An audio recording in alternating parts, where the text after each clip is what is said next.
Para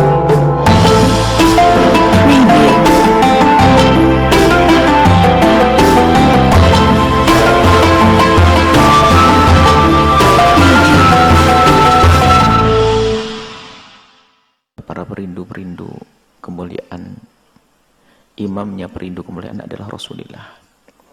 Idza dakhala al-ashra, kalau Nabi sudah masuk 10 akhir bulan Ramadan, yashuddu mi'zarahu, menyincingkan lengan bajunya, maksudnya lebih giat lagi. Kalau masalah giat, semangat, Nabi selalu semangat dalam ibadah, akan tapi terlihat volumenya dinaikkan lagi, lebih lagi di saat masuki 10 akhir bulan Ramadan. Dan ternyata bukan sekedar beliau bangun sendiri, akan tapi wayugidu ahlahu, dan membangunkan keluarganya untuk bisa bersama-sama menghidupkan malam 10 akhir bulan Ramadan. Dalam hadis sahih, man qama ramadhana imanan wa ihtisaban ghufira lahu ma taqaddama min dhanbihi, yang bisa menghidupkan malam Ramadan akan diampuni dosanya. Itu malam Ramadan secara umum. Man qama ramadhana imanan wa ihtisaban ghufira lahu ma taqaddama, akan diampuni dosanya yang lalu. Lebih-lebih di 10 akhir Ramadan yang Nabi giat, tentu ada sesuatu yang lebih. Baik kita diberitahu atau tidak diberitahu, Nabi adalah contoh kita. Orang yang pahalanya sudah orang yang paling kaya pahala pun ternyata semangat. Tentu ada apa-apa di balik itu semuanya. Mungkin kalau kita urusan dunia, kalau ada orang bos besar yang dia jago bisnis, ternyata membidik sebuah tempat, penting di balik itu ada sesuatu, menginginkan sebuah tempat. Tentu di balik itu ada sesuatu yang dia sudah banyak uang. Pasti ada urusan bisnis yang besar, itu bisnis dunia. Dan Nabi adalah orang yang paling rindu pahala. Paling rindu pahala, pahalanya paling banyak, pangkatnya paling tinggi, surganya tertinggi. Tapi pun demikian, baginda Nabi di saat memasuki 10 akhir bulan Ramadan, beliau lebih giat lagi. Inna Nabi disebutkan dalam hadis Inna Nabi sallallahu alaihi wasallam, bahwasanya baginda Nabi itu, Inna Rasulullah kana ya'takifu, bahwasanya Sayyidina Nabi itu ya'takifu, beriktikaf fil ashr, ya'takiful ashr al-awakhir, 10 akhir Ramadan, fi Ramadan, ashr awakhir min Ramadan, 10 akhir Ramadan beriktikaf.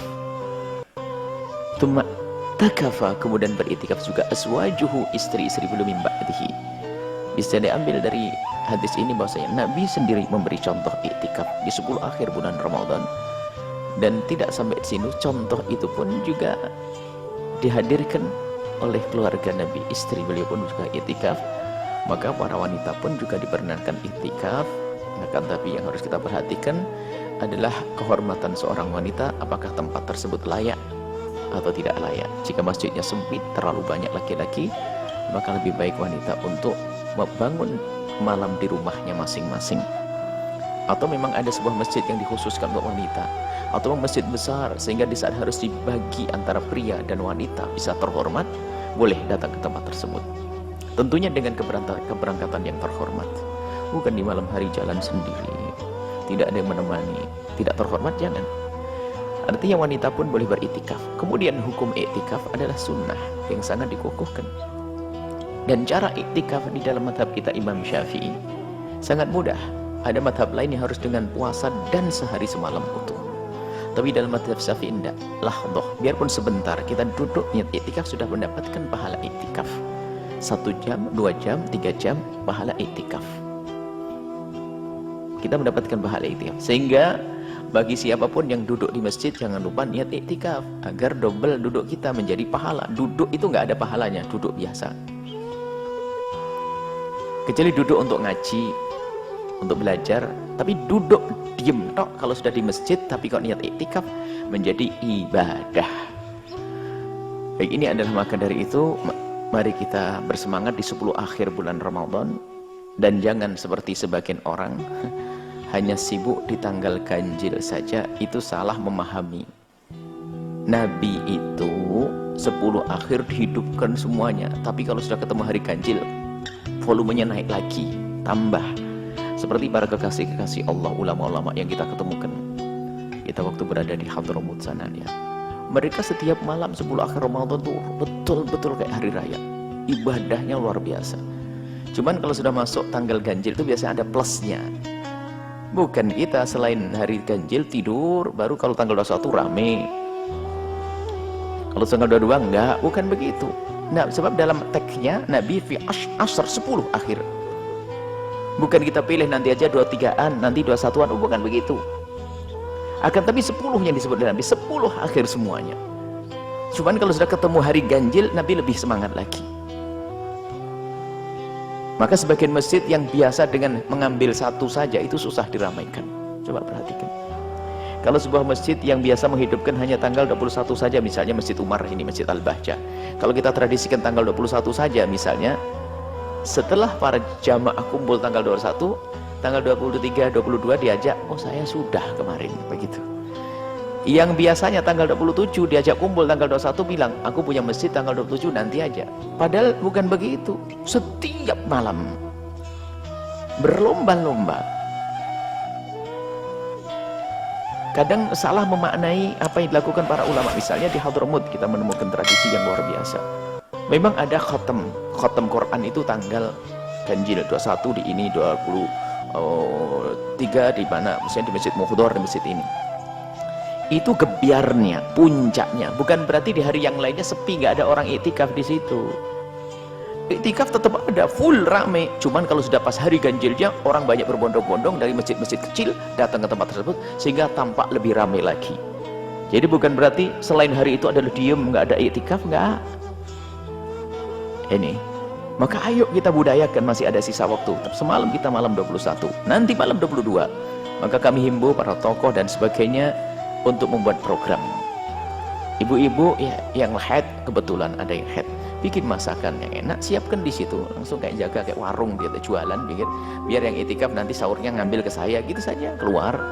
Jadi kemudian nyalakan lampu masjid, jangan gelap-gelap. Orang mau itikaf melihat masjid mati gelap, takut nggak jadi. Beri contoh, jadi masjid itu hidup, agar orang bisa beritikaf di situ. Jangan nunggu hari tanggal 20 Nabi menyebutkan 10 akhir ini ya 10. Kalau orang tahu hitungan 1, 2, 3, 2 juga masuk dalam 10. Bukan tanggal 21 saja, bukan tanggal 23 saja. Memang berbicara tentang Lailatul Qadar, iya di hari ganjil arja, lebih diharap di hari ganjil. Tapi bisa saja di hari genap, bisa saja di hari genap, bisa. Bukan harus di hari ganjil. Itu kan pengalaman Pak Ibnu Abbas, Sayyidina Abdullah bin Abbas, pengalaman Imam Syafi'i mengatakan tanggal 21, pengalaman Sayyidina Abdullah bin Abbas tanggal 27. Itu kan pengalaman pribadi bahwa di hari itu dia menemukan sesuatu, baru disampaikan ke yang lainnya.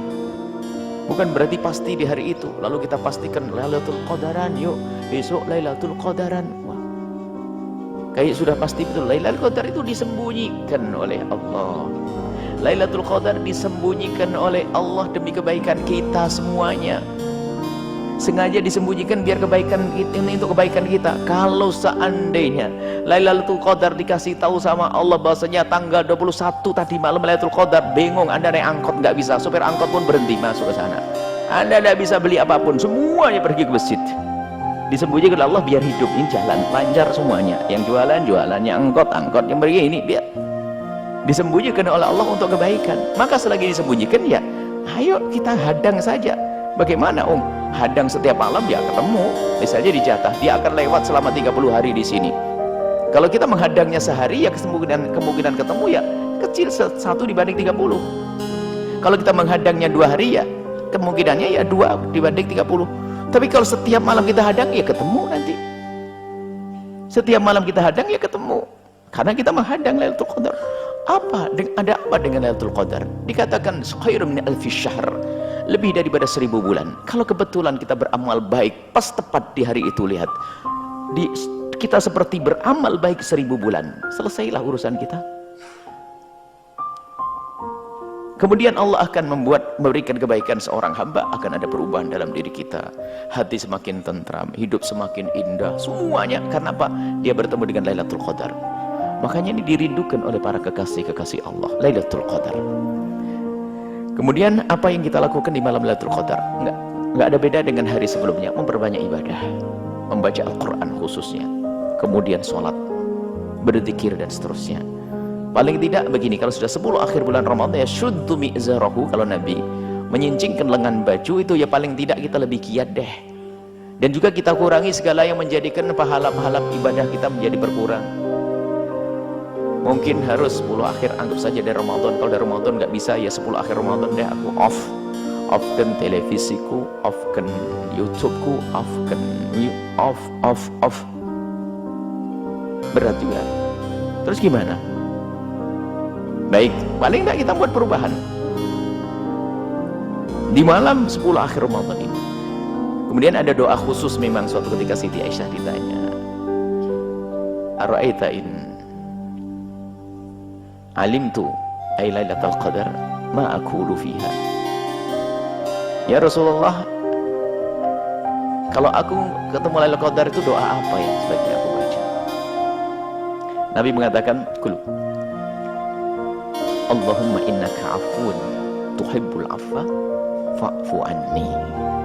Allahumma, ya Allah, innaka afun, sungguh engkau maha pengampun, tuhibbul afwa, senang untuk berikan pengampunan, fa'fu anni, ampunilah aku. Maka perbanyaklah di sela-sela kesibukan Anda untuk mendapatkan Lailatul Qadar di bulan Ramadan ini, ya perbanyaklah membaca doa itu, Allahumma innaka afun tuhibbul afwa fa'fu anni. Ini doa. Kemudian juga ini hadis Nabi.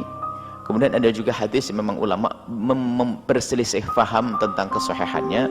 Yang jelas ditulis oleh Ibnu Hibban dalam kitab Sahihnya.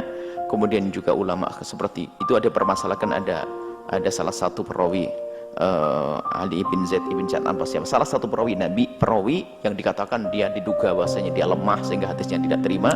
Ternyata orang ini, Ali bin Zaid ini, dianggap ternyata oleh ulama hadis yang lain dianggap sebagai orang yang kuat, bisa dipakai. Artinya ada satu hadis yang ulama berbeda tentang kesahihannya. Ibnu Hibban mengatakan hadis ini sahih. Di situ disebutkan bahwasanya hadis panjang, hadis Salman Al-Farisi. Di antaranya bunyinya, istakthiru min arba'i khisalin, berbanyaklah engkau dengan 4 hal.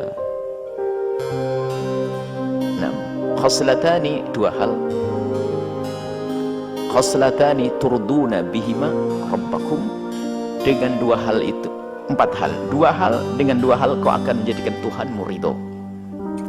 Allah akan ridho kepada kita. Allah indah. Apa itu? Wa khoslatani, dan 2 hal, la hina lakum anhuma, 2 hal yang kau sangat memerlukannya, mau tidak mau.